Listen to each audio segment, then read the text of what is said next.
Linear equation, linear equation जिसको हिंदी में बोलते हैं रैखिक समीकरण, इसको कैसे सोल्व करना है और सोल्व करने के बाद जो आंसर आएगा उसको चेक भी करेंगे कि आंसर सही है या गलत। पहले ये आपके सामने लीनियर इक्वेशन दिया हुआ है जिसको हिंदी में हम रैखिक समीकरण कहते हैं। इसको हम सबसे पहले क्या करेंगे, एक्सपोज करेंगे, पक्षांतर करेंगे।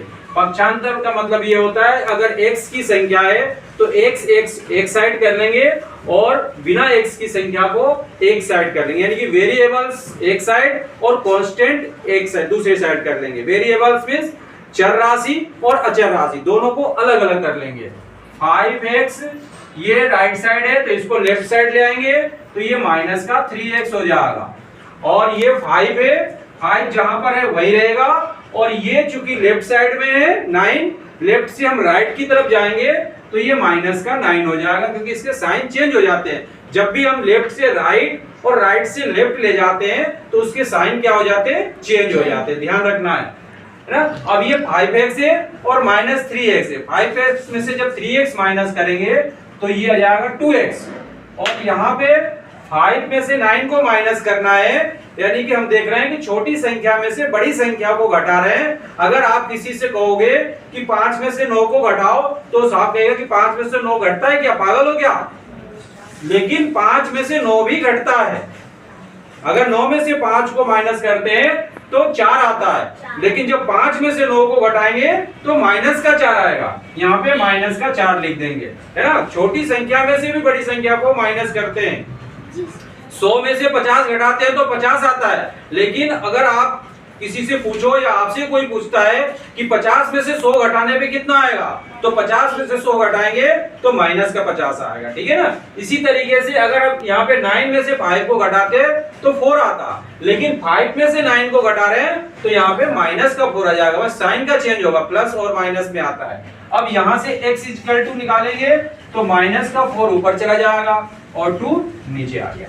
ये 2 से 4 कट गया 2 बार में, x इक्वल टू -2 आ गया। ये x का वैल्यू आ गया, यानी कि वेरिएबल्स जो है ये वेरिएबल्स -2 आ गया, जो इसका कांस्टेंट था x, इस कांस्टेंट का वैल्यू आ गया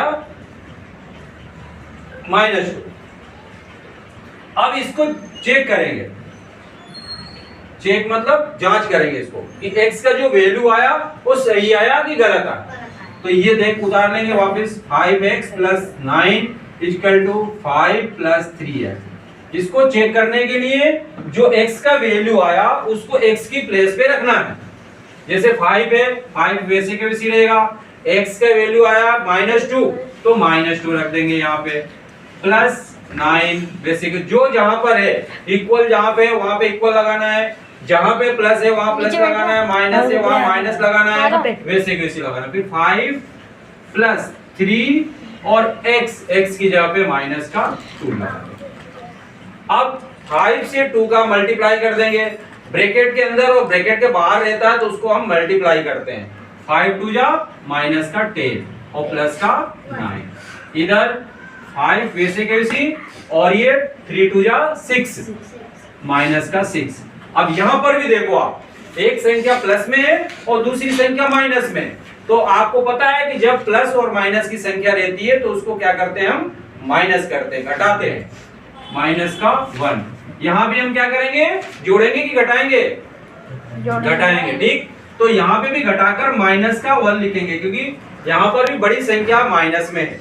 इसको या तो ऐसे समझ सकते हैं कि बड़ी संख्या माइनस में है, या दूसरे तरीके से ये समझ सकते हैं कि 5 में से 6 को घटा रहे हैं, यानी छोटी संख्या में से बड़ी संख्या को घटाते हैं तो हमेशा माइनस में आता है, ठीक है। छोटी संख्या में से बड़ी संख्या को अगर माइनस करते हैं तो माइनस में आता है। जैसे किसी के पास अगर मान लो 100 रुपए है आपके पास, तो 100 में से अगर हम 50 रुपए आपसे मांगेंगे तो आपके पास कितने रुपए बचेंगे, 50 रुपए बचेंगे, ठीक है। लेकिन अगर आपके पास पहले से 50 रुपए है और 50 रुपए अगर आपके पास है और मैं आपसे 100 रुपए मांगता हूं, तो आप क्या करोगे, आपके पास -50 हो जाएगा, यानी कि 50 रुपए आपके पास ऋण के रूप में हो जाएगा, कर्ज के रूप में आपको 50 रुपए किसी से लेना पड़ेगा, फिर लेके मुझसे दोगे, तो यानी कि 50 रुपए का क्या हो गया आपके ऊपर कर्ज हो गया, लोन हो गया, माइनस में हो गया आपके पास जेब में तो 50 ही रुपए थे, लेकिन आपने किसी को 100 रुपए देना है आप, तो 100 रुपए जब दोगे तो 50 रुपए किसी न किसी से लेके देना पड़ेगा, यानी 50 रुपए का क्या हो गया आपके ऊपर ऋण हो गया, माइनस में हो गया 50 रुपए आप। ठीक उसी तरीके से यहाँ से 5 में से अगर 6 घटाएंगे तो माइनस का, दोनों तरफ सेम आ गया, सेम आ गया, मतलब LHS इक्वल टू RHS हो गया। जब LHS इक्वल RHS हो गया तो ये वेरीफाइड हो गया, चेक हो गया। ठीक, ये हो गया आपका रेखिक समीकरण।